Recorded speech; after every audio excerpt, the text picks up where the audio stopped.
ছেলেটা বউয়ের কোথায় বাবারে বৃদ্ধাশ্রমে রাইখাইছে। কথাটা বলতে কি আমার শরীরে পশম গুলা দাঁড়ায় গেছে। ঠান্ডা মাথা মনোযোগ সহকারে শুনুন, ঠিক আপনারও সেই অবস্থা। ছেলেটা বউয়ের কোথায় বাবাকে বৃদ্ধাশ্রমে রাইখাইছে।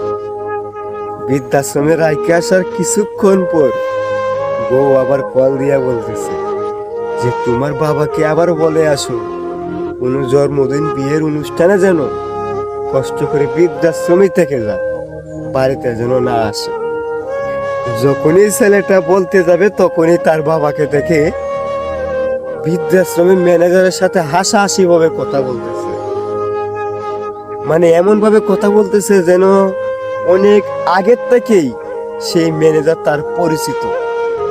ছেলে মনে মনে ভাবতেছে কি হতে পারে বাবার সাথে এত ঘনিষ্ঠ সম্পর্ক, এইভাবে হাতাহাতি করে হাসাহাসি করে কথা বলতেছে।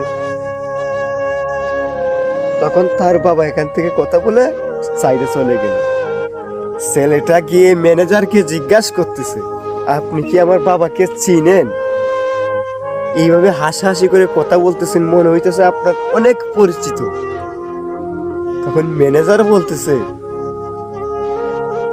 যে হ্যাঁ, উনাকে আমি চিনি, এমনকি উনাকে চিনি আমি আরো 40 বছর আগের থেকে চিনি।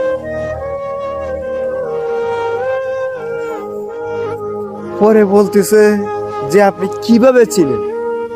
ম্যানেজার বলতেছে যে ওনার কোনো সন্তান ছিল না,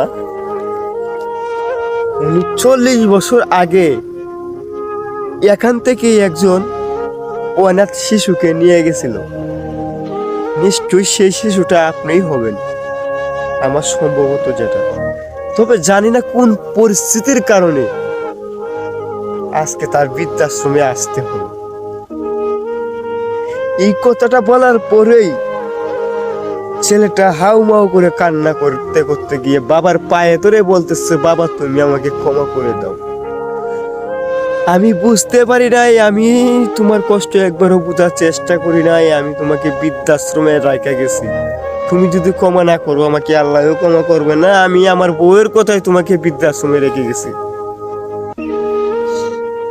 তখন বাবা বলতেছে যে বাবার কাছে সন্তানের কোনো অপরাধ থাকে না, আমি তোকে অনেক আগেই মাফ করে দিয়েছি, তুই সুখে থাকার জন্য আমি বৃদ্ধাশ্রম কেন, যদি আমাকে রাস্তায় রেখে যেতে আমি সেখানেই থাকতাম যদি তুই ভালো থাকস।